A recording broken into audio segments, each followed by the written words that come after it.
Friends Reunited on the web. I don't know if you've heard about it. I haven't, no. It's a site on the internet where people just log their names in. You can get in touch with people if you recognise who you've been to school with, people you might not have heard of or spoke to for years and years and years.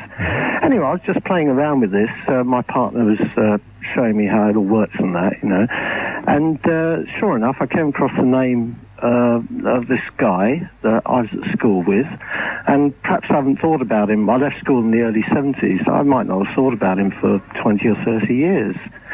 And it suddenly all came flooding back to me, and I remembered that I was actually with this chap, good friend of mine at the time, the night I lost my virginity. We were both in the same house together. His parents had gone away, and we both had our girlfriends with us, and we, you know, went off to separate rooms, and that's when it all happened that night. Fantastic. And, you know, and I just walked into the bedroom, and your show happened to be on, and I caught your telling of the tale, which I thought was really nicely told. I still wonder where she is. Yes, so do I. I still wonder what her name was and what she would have sounded like if I'd ever heard her say anything. Yeah. Fantastic. Well, I do actually remember the girl's name, but I haven't been in touch with her, obviously, for many, many years. But I didn't remember this guy's name. It's his folks' house, and that was the night it all happened. The only thing I remember, actually, was that I was wearing orange nylon underpants. That's the only detail I can remember about no, except that it was wonderful. I know, I used to, I wore a T-shirt the night that this happened. Oh, is that all? Well, amongst other things. And she pressed up against it at one point when we sort of cuddled when I arrived there, and then again when I left. And she left some of her perfume on it. Oh. And the next day I found this T-shirt. It was at the foot of my bed in the chalet where I was. And I picked it up, and just as I was about to chuck it into the bag that I used for laundry, I just sniffed it, and there was that perfume. Oh, gosh, and so I didn't put it in the laundry.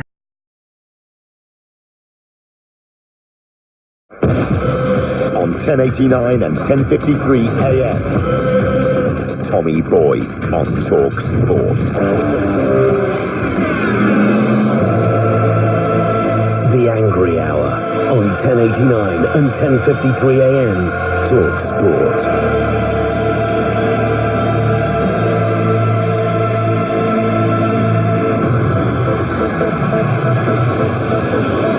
087 04 20 20 20. The Angry Hour on TalkSPORT. Barry calls from Thirsk.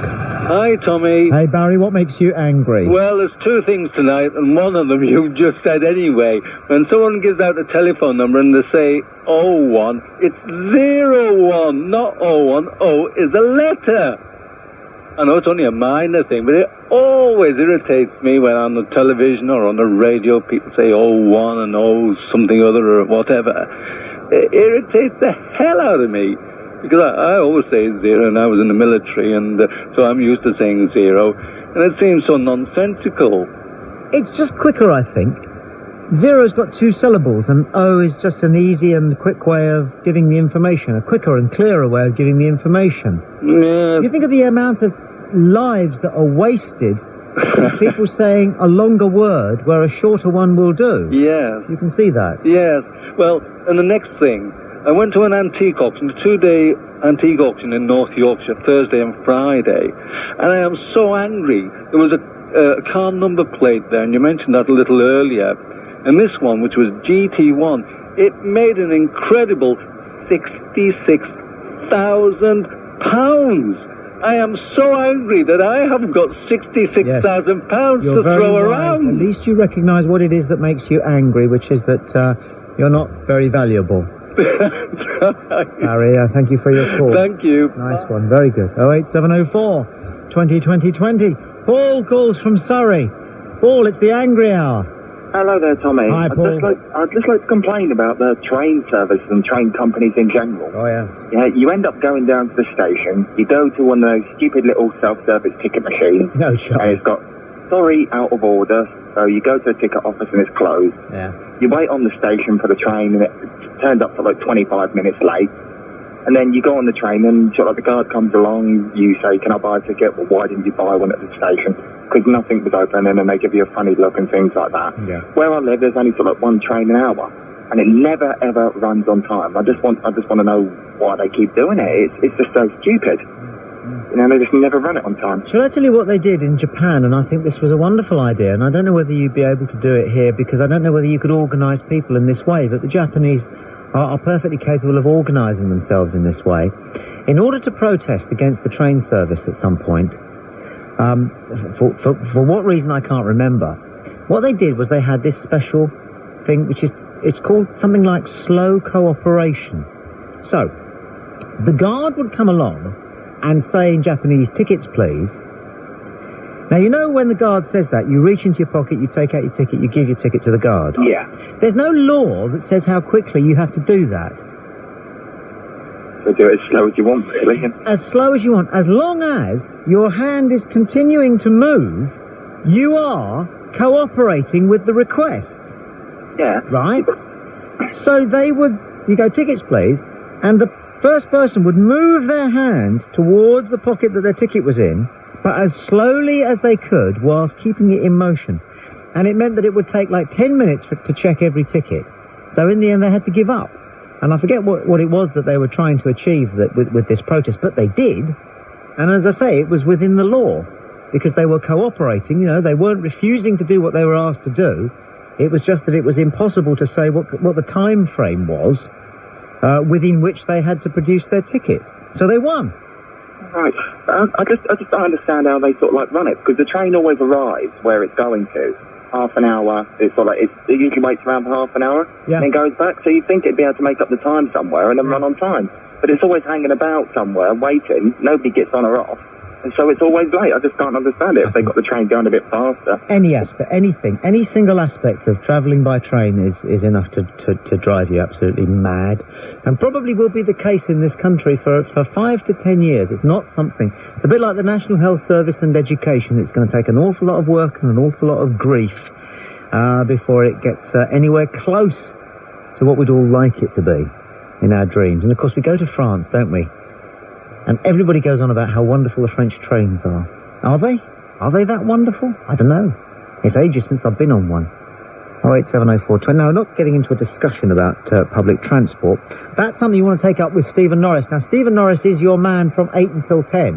One of the finest examples of cultured, informed, balanced, but occasionally high-temperature, current affairs, telephone, phone-in, debate programmes on the radio, period. Not here as far as I'm concerned, says I. I tell you what, I never thought it would happen, but he's a hero of mine. The man is a genius and a former transport minister. So if you want to bang on about the railways, I wouldn't be at all surprised if it crops up on his show tomorrow on TalkSPORT, 8 until 10. But if it doesn't, why don't you give him a call and raise it?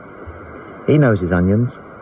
08704 20 20 20. John is our next caller in Surrey. Hi, John, you're on TalkSPORT. It's the Angry Hour. What makes you angry? Hello, Tommy. What John. makes me angry Yes?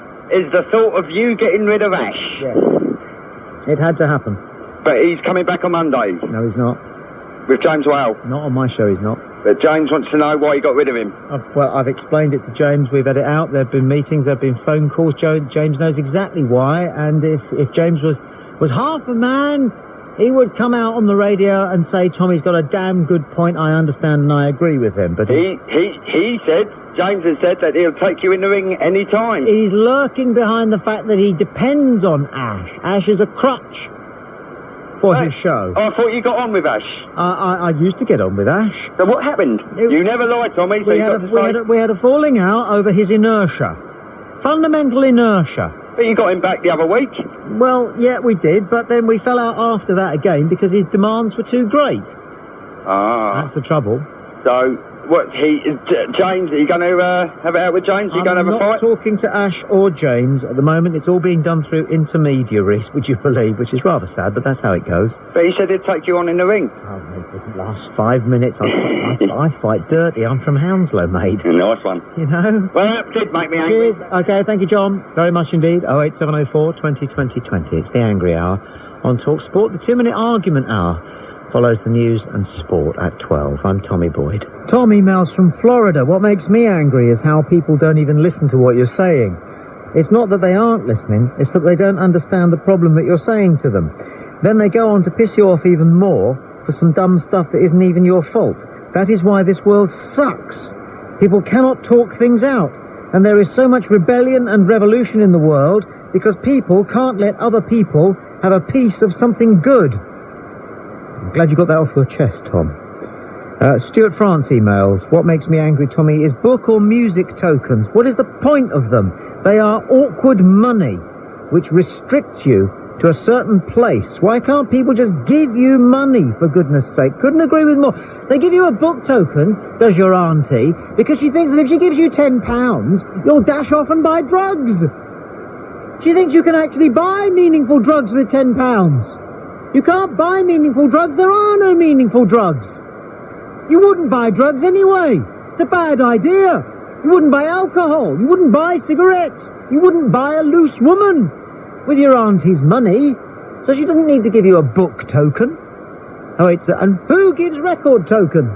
Are there still people who give record tokens? Can you buy record tokens?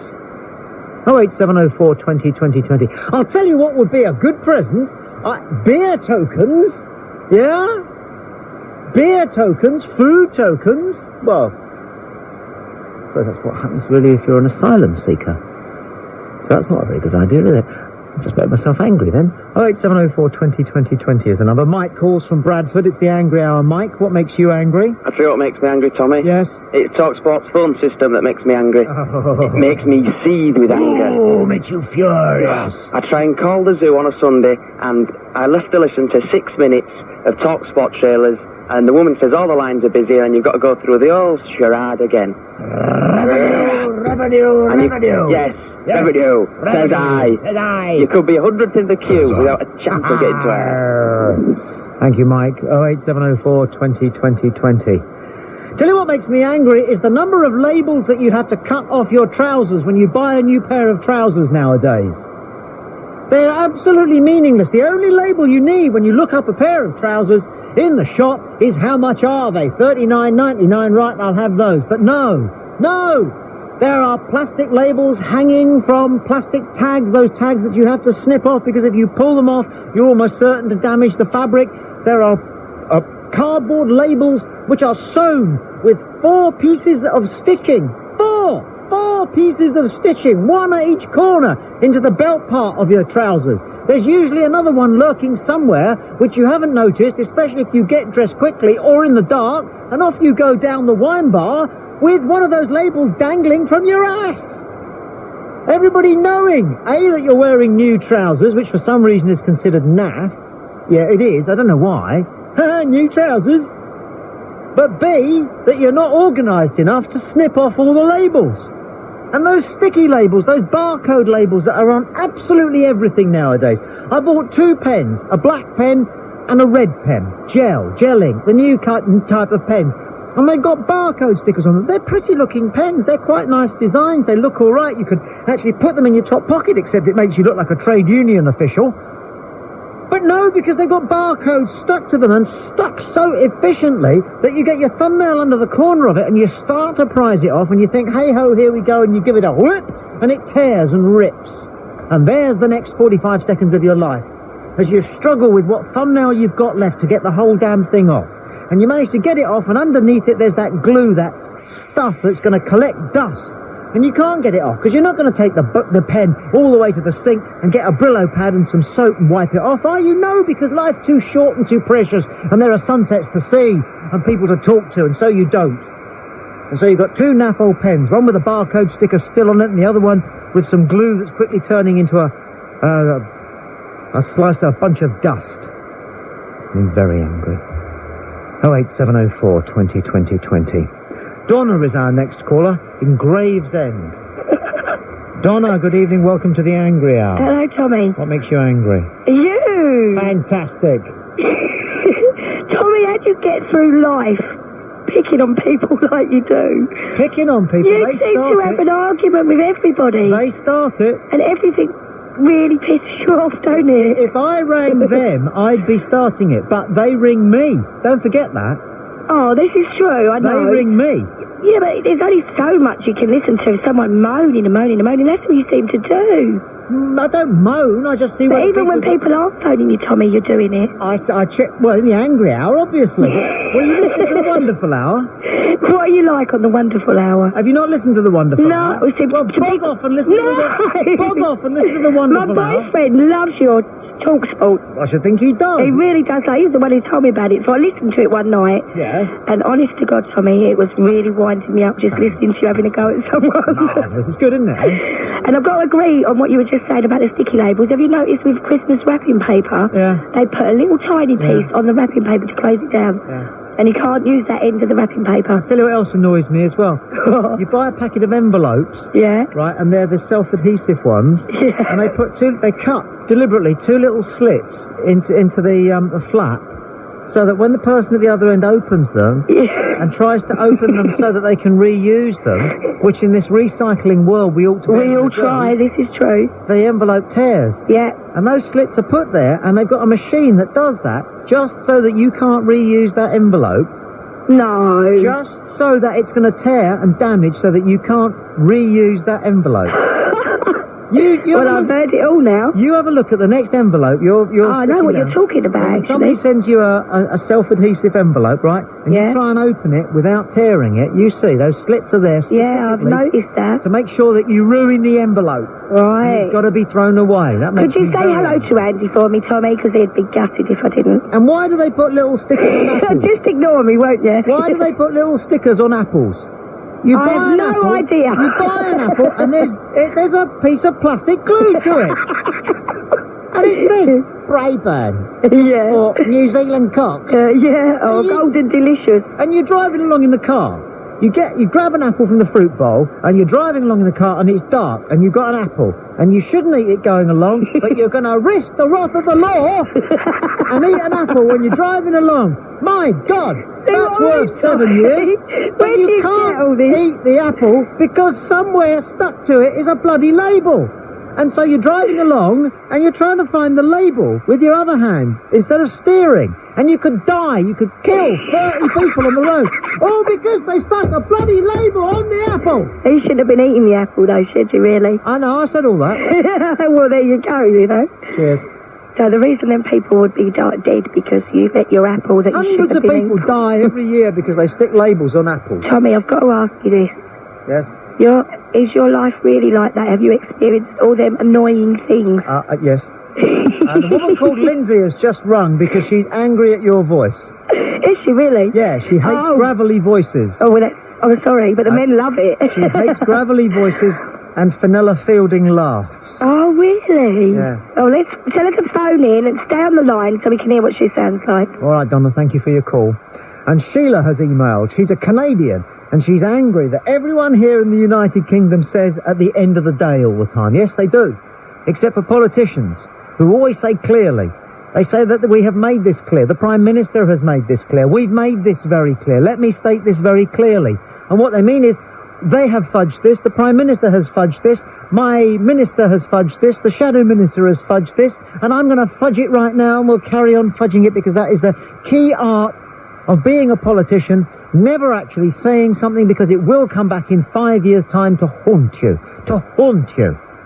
What makes me angry is people who say at the end of the day, politicians who say we have made this clear, and the kind of sad train spotter people who will go back over the last 4 and 5 years and check on something that a politician said all those years ago in the hope that they can tragically catch them out and show that somehow they have been inconsistent between what they said 5 years ago and what they're saying now. Knowing full well that everybody should change their mind when new things come along. We're always absorbing new information. We should be changing our mind all the time. God only knows I do. Don't you? We should be proud of saying I've upgraded my opinion. I have upgraded my attitude. 08704 2020. It's the Angry Hour on TalkSPORT.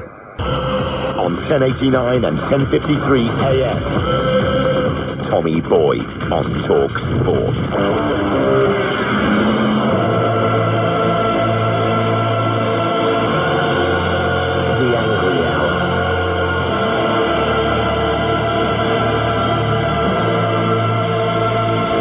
welcome to the Hungry Hour. What makes you angry?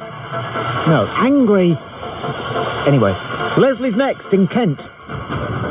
Leslie, welcome to the Angry Hour. What makes you angry? Hello, Tommy. I'm so angry. Yeah. I'm really, really angry with the education system in this country. Oh, yeah. I know it's going to strike a chord with many parents. I had a special needs boy. He's 6.5. I've said all along that there was something wrong with him and he was at play school. Now, I've had to wait for 2 years, nearly 3 years for someone to see him. They've seen him. Oh, yes, there is something wrong with him. Brilliant. I've actually got a diagnosis, but there's a 2-year waiting list for him to be assessed. And I'm so angry. And they had the audacity to turn around and say to me that I'm ever so sorry, but you have got a fight on your hands because there is no money for school-age children. All the money is for preschool children, for special needs, for help. Right. What's the problem, Leslie? He's at least 2 years behind in his development. And he's got behavioural problems as well. What? Sorry? Yes, what? They're saying they've mentioned autism and ADHD. Right, they've mentioned them. Fine. You can mention anything, but what is the diagnosis? I've got to wait 2 years for the diagnosis. The waiting list is 2 years long. What, to get a diagnosis? Yeah. Okay. Well, I'm not sure that I've quite grasped all of this, but I can obviously sense that you are in some discomfort, and I am sorry about that. And I hope everything works out as best it can. Thank you for taking my call anyway. Not that anything in life is perfect by any means. By the way, after news and sport, at 12 o'clock midnight, it's the 5-minute argument hour. If there is an argument that is precious to you, and we each of us, I think, besides having a love of our life, we also have an argument which is deeply precious to us. Something which we have tried and trusted and tested and run up the flagpole to see whether anybody salutes on plenty of occasions. If you've got one of those up your sleeve, or if it's just something that you happen to feel is almost impossible, even for the most would-be agile advocate to argue against, then by all means call now 08704 20 20 20. I don't get to find out in advance what it is that you want to argue, but from the minute you make your point, I will try to test your case, and if necessary, not only explain to you why you are wrong, but explain to you what is better about the very opposite of what it is that you're arguing. It's just a bit of fun, although sometimes it gets quite heated. That's the 5-minute argument hour. Phone lines are open now. This is TalkSPORT.